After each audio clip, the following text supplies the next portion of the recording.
la bienvenida a nuestra invitada del día de hoy, amiga de esta casa, Sebastiana Barraez. Sebastiana, ¿cómo estás? Bienvenida. Placer nuevamente tenerte con nosotros. Hola Jessy, ¿cómo te va? Espero aquí que vamos, bien. Y quiero quiero saber a qué se debe esa sonrisita tuya de arranque que supiste. No, ojalá tuviese yo datos. He estado tratando de averiguar, pero que va, está muy hermético, Sebastiana.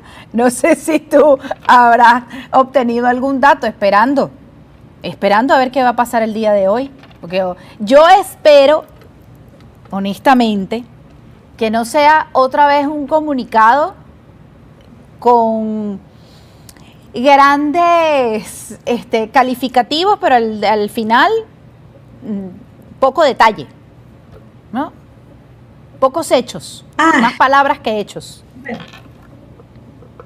claro, hay una gran diferencia entre esperar, aspirar, soñar. Bueno, yo confieso que soy un poco optimista al proceso, porque es que si no... Yo creo, voy a arrancar con esto y no voy a decir más al respecto, ¿ok? Adelante. Yo creo que muchos funcionarios del régimen venezolano que andan cómodos, que andan tranquilos, que se han ido moviendo cada vez con mayor seguridad, algunos incluso con gente de lo que antes llamábamos colectivos o círculos bolivarianos y demás, algunos que están muy seguros no deberían estarlo tanto, porque creo que si algo ha quedado claro es que la administración Trump no tiene corazón para algunas cosas. Y así como creo que hay una profunda decepción en la gran mayoría de los venezolanos, también es cierto que para Estados Unidos es clave lo que ocurra en Venezuela. Y esto no creo que tenga nada que ver con la mesa de diálogo. No, por allí van los tiros, quizás por un tema de intereses, pero que si somos inteligentes deberíamos también aprovechar esos intereses en beneficio nuestro, es decir, lograr realmente un cambio en Venezuela. Bueno, lo que pasa es que la gente a veces que es tan soñadora como tú, quizás asume que quienes han estado 27 años en el poder, por lo menos más de 20, puedan hacer en un mes lo que hicieron totalmente contrario en más de 2 décadas. Y es que las manías son difíciles de quitarse, Jessica, muy difícil. Bueno, por eso mismo creo que los que andan hoy, yo sé que no vas a hablar más al respecto, ¿no? Pero los que andan hoy precisamente con esas manías muy cómodos, muy seguros, la tortilla se les pudiera voltear en cualquier momento. Porque es que ahí no hay preferencia para los americanos, me refiero. Claro, lo que pasa es que yo no me refería a los de la mesa. No, porque a otros. Yo creo que, claro, yo creo que esos al final están controlados, tanto los de un sector como del otro. Los que no están controlados son el resto.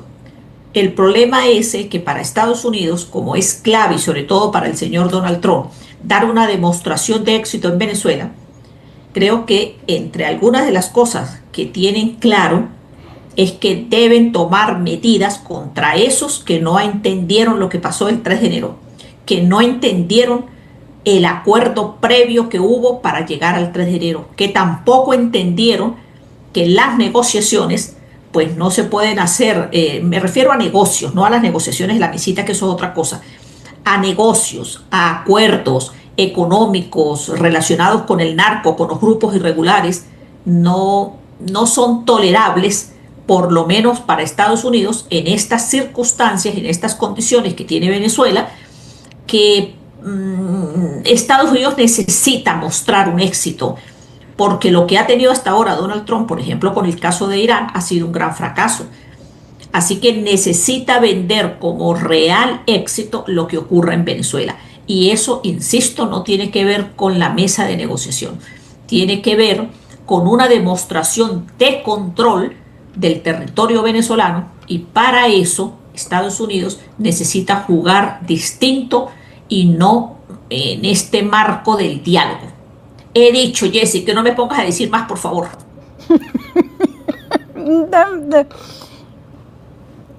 Ok, es que, de verdad, sabes todo lo que tengo en mi cabeza ahorita, ¿no?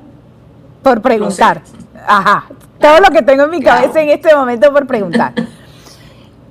Tiene que ver, pero me voy a desviar un poco. Lo que se acaba de conocer con grupos irregulares, lo que están haciendo las disidencias de la FARC y siguen haciendo en el estado Bolívar, y se conoció la muerte de este líder indígena que estaba desaparecido. Allá precisamente donde están haciendo negocios, ¿no? Y donde quieren entablar ciertas cosas, precisamente en ese territorio. Y que haya aparecido el cuerpo de este líder indígena, insisto, desaparecido, y de acuerdo a descripciones que da Provea y periodistas independientes en la zona, un cuerpo torturado, Sebastiana. Es decir, que la guerrilla sigue haciendo de las suyas por allá. Y ahí también tienen que poner un control importante, ¿no? Claro, pero es que, a ver, es que el caso de la guerrilla en la frontera va increciendo con el caso de nuestro territorio, es decir, del territorio venezolano, porque lo que está haciendo el presidente de Colombia, pues trae consecuencias y va a traer consecuencias. Lo dije en aquel momento cuando él en junio, si mal no recuerdo, manifestó lo que sería el ataque frontal contra las organizaciones de la guerrilla colombiana y del narcotráfico. Es decir, de lo... Se congeló la señal. Sebastiana, no sé si me estás escuchando. ¿Se cayó? ¿Volvió? Ah, es que se congeló, Sebastián, ahora sí. Eso sí es grave que me congele así nomás yo. Ahora sí, adelante, retoma, por favor.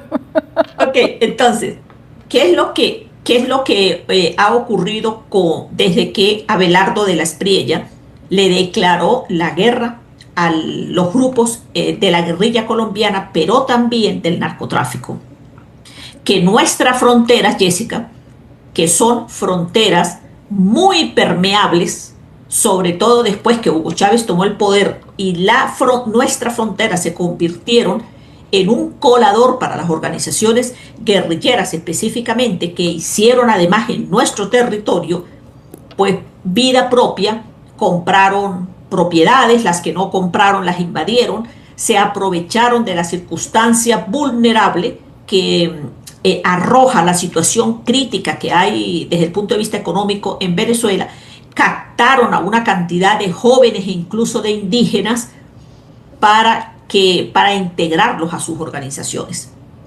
Pero ahora la situación cambia, porque por una parte, para Estados Unidos no es permisible la presencia de grupos guerrilleros en territorio venezolano.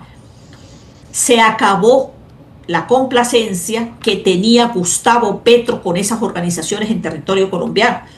Entonces, en nuestro territorio permeable, pues vamos a recibir el impacto, y un impacto muy grande, de esa guerra que el presidente Abelardo de la Espriella pues ha desatado en Colombia, y apenas en horas que tiene de haber tomado el poder.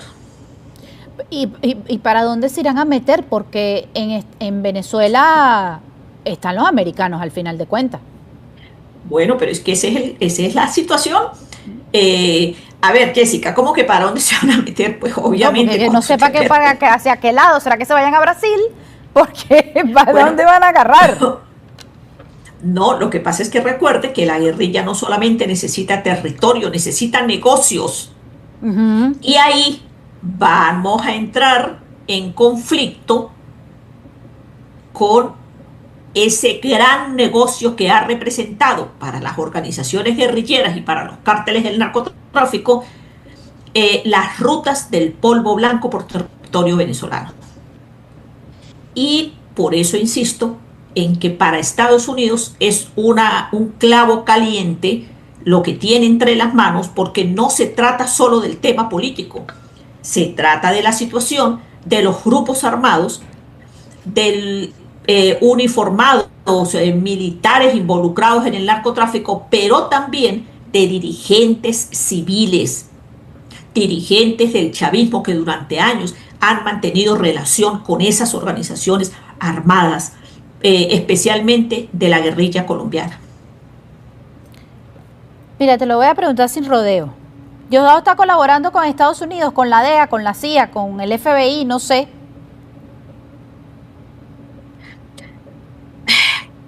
Lo sabremos cuando venga una segunda etapa. ¿Del diálogo o una segunda etapa por otra, bueno, incursión no se llamaría porque ya ellos están allá adentro? No, Jessica, deja de estar pensando en el diálogo, deja tus sueños en la nebulosa. En una segunda etapa, pero no será de incursión porque, como te digo, ya están allá adentro. Ah, pero ¿y si se cargan a unos? ¿O es que no, o es que en ese escenario crees que para Estados Unidos no es importante tener el control total del territorio? Pero por supuesto. Diosdado Cabello ha ido acomodando algunas piezas de poder, algunas piezas militares en cargos administrativos, pero eso no significa realmente que él haya perdido poder, como en algún momento pudiésemos anhelar que ocurriera, porque es que resulta que el Rodrigato necesita a Diosdado Cabello para mantener toda esta corriente de represión y de miedo que han impuesto los hombres que han trabajado con Diosdado Cabello, que han sido sus subalternos, como el actual ministro de la Defensa, Gustavo Enrique González López. Y si a eso le agregamos el amiguismo, por no decir el matrimonio que tiene con Gran Cuartiaga, esto es clave. Entonces, Estados Unidos sabe que no ha controlado ni siquiera la primera fase, que es de estabilización. No importa cuántos estadounidenses tengan en Venezuela. Por una parte, tienen que asegurarse que no resulten estadounidenses afectados, porque eso tiene un gran peso, por ejemplo, para la opinión pública de los Estados Unidos. Pero también necesitan asegurarse el control del territorio, porque no hay ninguna empresa a nivel internacional que quiera arriesgarse abiertamente y en libre competitividad frente a la existencia de grupos irregulares en el territorio donde piensan funcionar. No hay manera, Jessica, yo estoy absolutamente convencida que el acuerdo de la mesa de negociación en estos momentos es una especie de aspirina para que la población civil, la que está solicitando elecciones, la que está solicitando que haya la posibilidad de la liberación de los presos políticos, es decir, el régimen venezolano tiene recursos aún para jugar, para mantener la expectativa en el país de que, bueno, pueden negociar, miren, no te preocupes, vamos a soltarle a unos más, pero estamos hablando de que hay casi 500 presos políticos y algunos de ellos son presos claves. Ayer, incluso, narré en el programa de hoy, se inició el juicio del brazalete blanco. Y sabe, una de las cosas graves que ocurrieron ahí es que la juez no ha entendido, Alejandra Bolívar, no ha entendido lo que está sucediendo en el país. Y entonces, no sé, hace un tipo de audiencia con los detenidos, entre esos con el capitán Ángelo Heredia, vía telemática. Y allí el capitán aprovecha de decirle al tribunal que fue torturado, lo que le hicieron, cómo lo obligaron a grabar los videos, cómo lo obligaron a inculpar a determinadas personas, que lo hicieron obligándolo bajo amenaza con más o menos 20 funcionarios frente a él, amenazándolo. Y reveló ese proceso de tortura. Incluso dijo palabras más, palabras menos, que en su cuerpo estaban las evidencias de las torturas que había recibido durante todo este tiempo en, en la cárcel del Rodeo, y que incluso, tal y como ya habíamos conocido en alguna oportunidad, le dieron un disparo en una de las piernas, razón por la cual cojea. Y hay otro que estaba allí en el tribunal que relató que a él le habían pagado, a esta persona que es uno de los también detenidos, pero se encuentra en San Cristóbal, relató que le habían pagado $50 para tomar la fotografía de la instalación militar, con la que después pretendieron decir o dijeron que eso era para tomar la instalación militar, tomar las armas, llevarse a los hombres, capturar a Freddy Bernal y después ir a Caracas y llevarse y quitarle la vida a Nicolás Maduro. Yo creo que hay algo, Jessica, que muchos no están entendiendo. Algunos creen, sí, es que se flexibilizó la situación. Yo creo que el régimen va a profundizar la represión, pero también creo que Estados Unidos no va a poder con las manifestaciones de la sociedad civil, que está obstinada y que, si bien es cierto que tiene miedo, también está cansada de la situación económica, política y social del país. Es que hay mucha gente también que dice que es casi imposible que haya realmente un estallido social, que Venezuela realmente no es una bomba de tiempo. Yo pienso igual a ti, es decir, todas las noches hay una protesta por falta de luz. Eso no es una protesta que está siendo manejada, como dice Diosdado Cabello, por una dirigencia política. Ese es realmente el malestar del ciudadano bueno, tú lo debes ver en tu programa todos los días. Yo lo veo aquí a diario. No tengo luz. Sí. ¿Hasta cuándo esto? Es más, tú y yo estamos hablando en este instante y dicen, ¿hasta cuándo? Cansancio. No queremos más, o sea, queremos hechos ya. Y bien lo que dices con respecto a Estados Unidos, pero si yo me voy un poco más atrás, me voy a basar en los hechos y no en optimismo, porque ciertamente soy una mujer optimista. Estados Unidos le estiró la cuerda a Maduro, se la siguió estirando por sus intereses, porque aquí tengo la película clarita. Esto no es un tema de que queremos liberar a Venezuela y realmente que regrese la democracia. No, creo que las circunstancias los están llevando a ellos para allá, pero no porque realmente ellos sean altruistas, ¿no? Aquí hay un tema de intereses, es completamente lógico.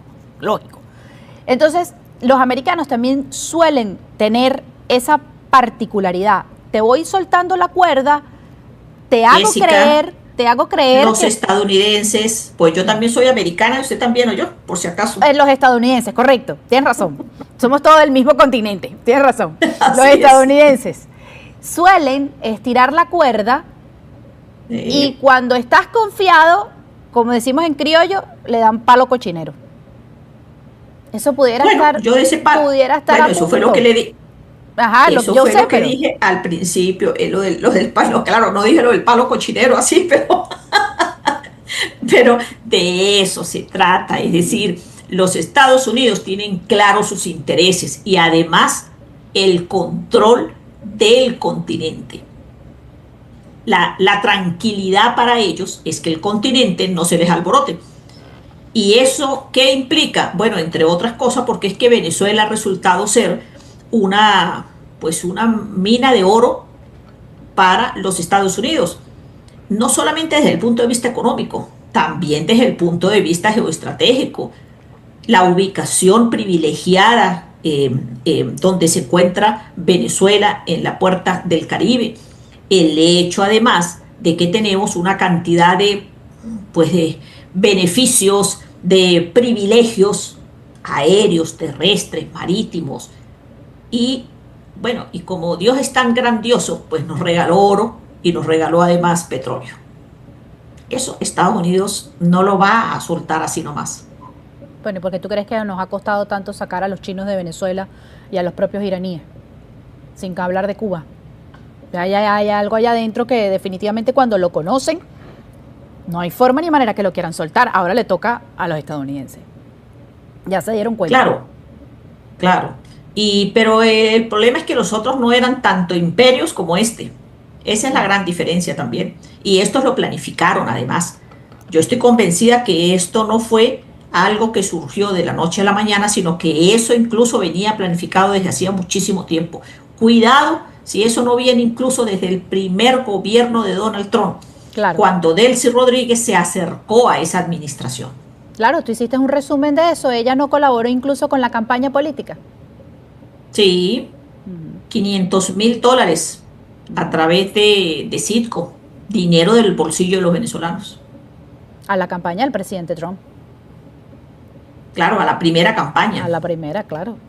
Aunque no fue exactamente la campaña, fue al evento de toma de posesión, que sabe que los estadounidenses pues son muy dados a que esos son actos suntuosos, mucho despliegue de dinero, efectistas y demás. Y bueno, la señora Delcy Rodríguez le dio $500,000. Eso de paso no es que yo lo estoy diciendo.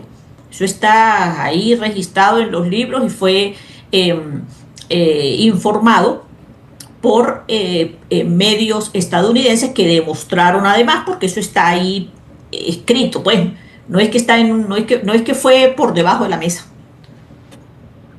Sebastiana, tu artículo de hoy en Infobae tiene que ver con los militares retirados, que no están tampoco de acuerdo en la forma en cómo se está llevando a cabo este proceso, esta mesa. Aquí le pusimos en el programa mesa de obligaciones. Esto no es una mesa de diálogo, sino una mesa de obligaciones donde ambas partes tienen obligaciones. Eso se lo puso una de nuestras televidentes, nos lo puso aquí de parte de la audiencia. Y no están convencidos en este proceso. Me llama la atención porque sé que de muchos, no necesariamente estos con los que tú conversaste, pero sí muchos militares retirados veían con muy buenos ojos precisamente la participación de Estados Unidos para que tomaran control, pues, de Venezuela con respecto a Maduro y la cúpula. Claro, lo que pasa es que eso fue antes. Antes del 3. Uh-huh. Sí, o quizás después del 3 todavía había bastante aceptación por parte de muchos militares, pero eso ha cambiado. Además, creo que eso que dice el Frente Institucional Militar en el comunicado ese de hoy es clave, sobre todo porque aunque no lo mencionan, porque además también lo hicieron de manera bastante diplomática, pero el hecho de hablar de soberanía, o sea, de exigir del respeto a la soberanía, y con esa frase de no admite tutelajes, intermediarios ni componendas a espaldas de los ciudadanos, pues obviamente es claro a quién se están refiriendo. ¿Qué sabes de las peleas internas? Aquí está el artículo. Infobae, si no lo han leído, los invito a leerlo. En Infobae, el artículo de hoy de Sebastiana. Le están pidiendo lo que la mayoría pide, la liberación de los presos políticos. Es decir, eso no necesita discusión. Eso es una decisión. Es que el caso es que, claro, pero el caso es que eso no ha ocurrido. Exacto. Es decir, llegó el 3 de enero, se cargaron a Maduro y resulta que los presos políticos siguen siendo unos recursos utilizados por el régimen durante todos estos años y siguen siéndolo. Pero además me parece interesante que los militares dicen que debe haber elecciones reales y que eso no es para el 2028 cuando quiere el señor Trump. Porque hay algo que yo creo que es evidente para todo el país. Hay una situación de ilegalidad, además de ilegitimidad por parte de quien está ocupando Miraflores. Porque Delcy Eloína no es presidente de Venezuela, ya ni siquiera esa línea fina de presidente encargado la tiene, de Portelsi, Eloína Rodríguez Gómez, nadie votó para ocupar el poder. Lo único que la sostiene es la administración Trump. Entonces yo creo que los militares estos, que tampoco es que son cualquiera, es verdad que son unos militares retirados, muchos además dicen, bueno, pero es que es una partida de viejos. Sí, muchos de ellos serán viejos, lo que no significa que, ojo, no sea válido que 243 oficiales retirados, entre los que hay un gran número de generales, incluso algunos que fueron ministros de la defensa, comandantes de los componentes, y que profesores en la academia, instructores y pare de contar, no sea relevante lo que ellos dicen, porque esa Fuerza Armada que existe hoy, pues no es mayoritariamente a la que ellos pertenecieron, pero sí es cierto que es el pensar de esos militares, y yo creo que eso es importante. Además, creo que el comunicado que hicieron tiene una cantidad de elementos clarísimos, entre esos decir que la mesa que compone la Asamblea del 2015 más el Rodrigato, o el representante del Rodrigato, no es que tenga precisamente legitimidad, porque además se hizo a espaldas del país, no hay representación de los sectores de la sociedad civil que debían estar presentes cuando se está decidiendo algo tan importante para el país. Digamos, el hecho de que deben haber elecciones, porque ese debía ser el objetivo principal de esa mesa, creo que tienen absolutamente razón. Bueno, es más o menos lo que dice la magistrada emérita Blanca Rosa Mármol, que también la has tenido en tu programa, donde ha explicado precisamente, incluso desde el punto de vista legal, la legitimidad de estas dos fracciones que se están sentando en este momento a discutir el futuro de Venezuela. Lo que pasa es que aquí entra el tema, el famoso pragmatismo, Sebastiana, es el tutelaje. Es que estamos tutelados, lado y lado. Esto no es solamente para Claro. Miraflores.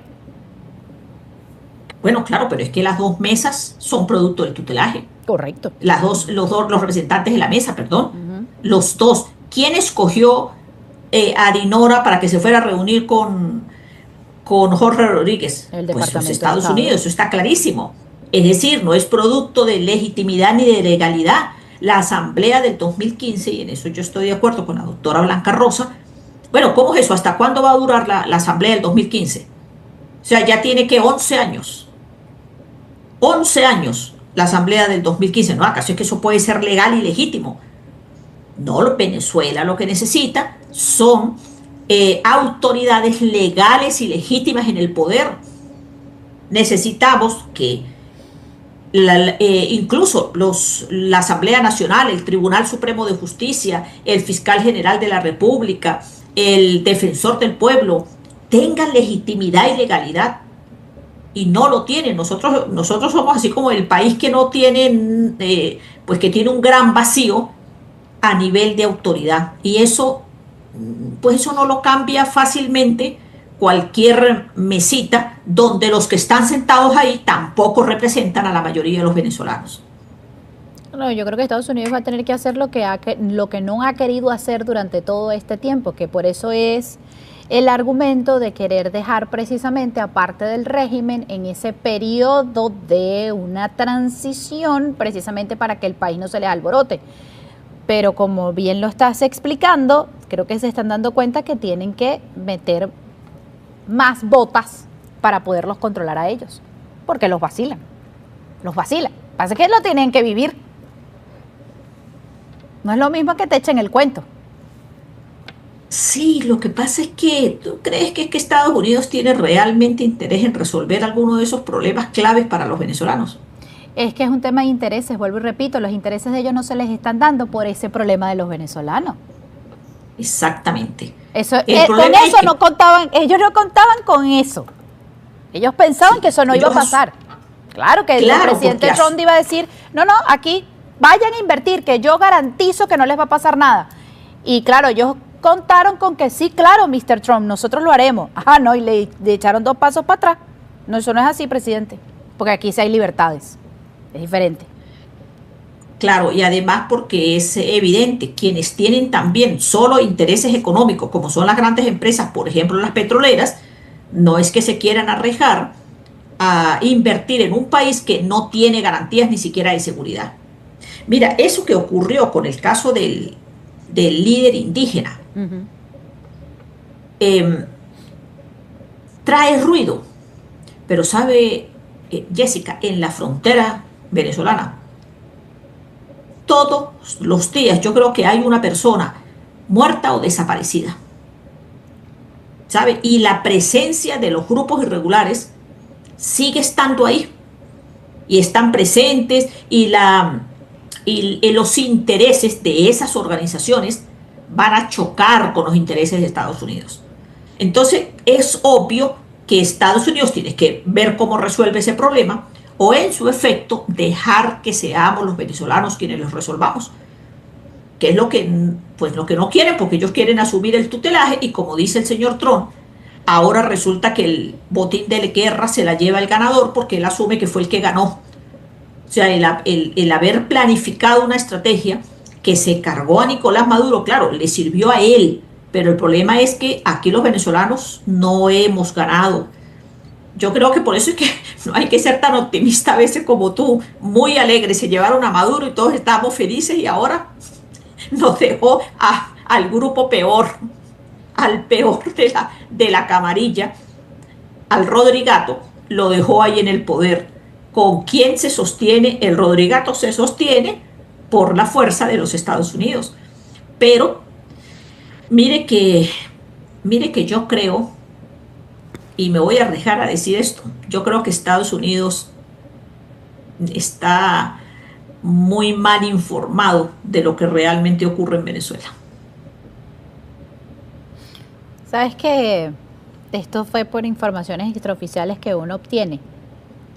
Uh-huh. Y en esas informaciones extraoficiales que a uno le dan, eh, no pareciera que los estadounidenses como que en verdad no tenían muy claro el proceso realmente en Venezuela como nosotros pensamos que sí lo tenían, siendo ellos como quien dice los policías del mundo.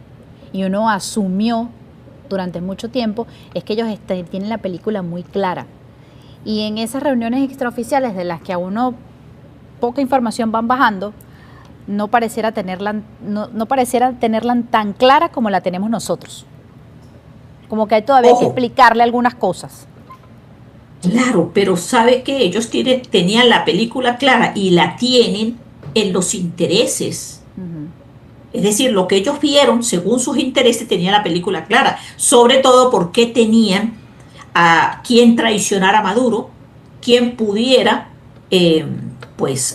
permitir que la operación contra Maduro se diera como se dio. Y ¿tú crees que por qué siguen estando, por ejemplo, el general Lokibi, que era el jefe del corredor de seguridad, La Guaira, Caracas, no solamente que él siguió en el cargo, sino que incluso le dieron un cargo mejor, porque lo nombraron comandante general de la milicia? ¿Cómo es que los que custodiaban a Maduro, como los hermanos Navas, pues a uno lo nombraron jefe de la Casa Militar y al otro lo acaban de ascender a general de brigada?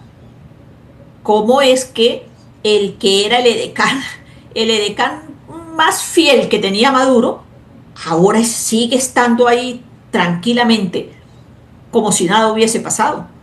O sea, obviamente que eso demuestra que había un acuerdo previo para cargarse a Maduro y bien hecho que se lo cargaron.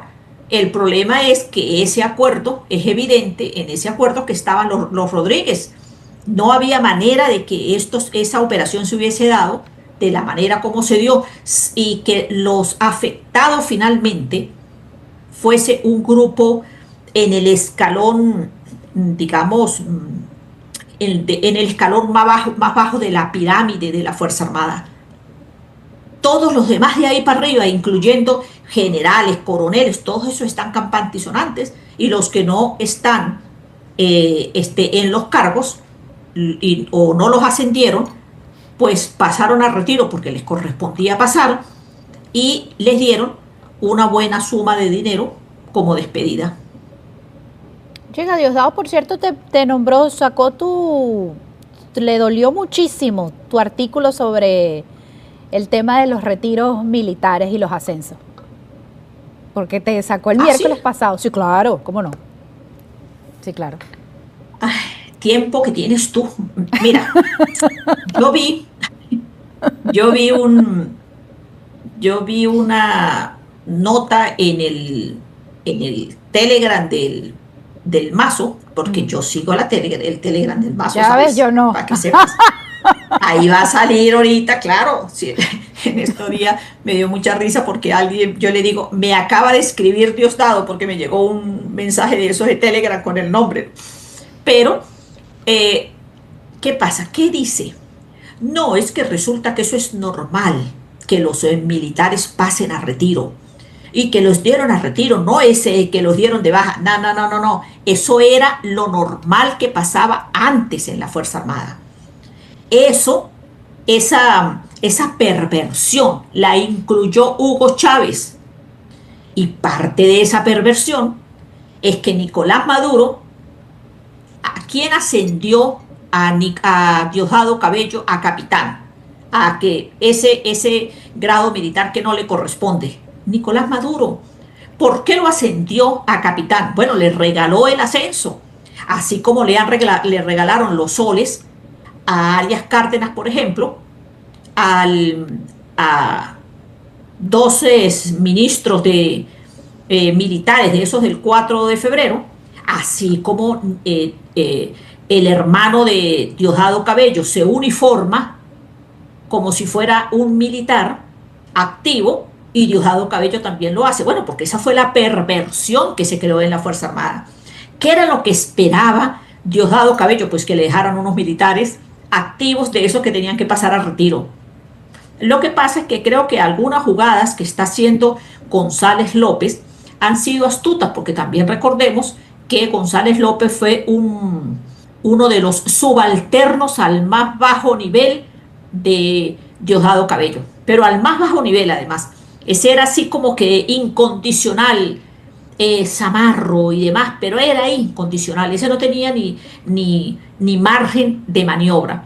Bueno, ese general, que conoce por supuesto muy bien a Diosdado, lo que hicieron fue jugadas habilidosas para sacarle a algunas de las piezas que Diosdado quería que se quedaran. Por eso es que a Diosdado le duele tanto lo que le ha hecho Delcy Heroína, y eso que no sabe lo otro que le va a venir a hacer. Lo hablamos en un programa futuro, porque eso va a pasar y se los garantizo. Dios mío, Sebastiana, tú en serio cada vez me pones a mí aquí, me dejas estos tubazos así a mitad. Bueno, cuando pase, Karen, me estás escuchando, ¿verdad? Vas a llamar a Sebastiana. Cuando pase, te tenemos aquí para que dé los detalles. Es que seguro lo va a hacer, porque va a decir, cónchale, pero es verdad, ella fue la que dijo, claro, tal cosa, y yo les voy a decir por qué va a suceder eso que va a suceder. Es que tengo que dejarlo para otro programa, chica, porque no se lo voy a decir todo hoy. Está bien. Te la voy a dejar. Mira, intenté dar la vuelta, pero que va, no pude. Me la agarraste. Pero bueno, eso es lo que te estoy diciendo. Claro, pero te estoy dando la vuelta. Yo lo sé. Diana, gracias.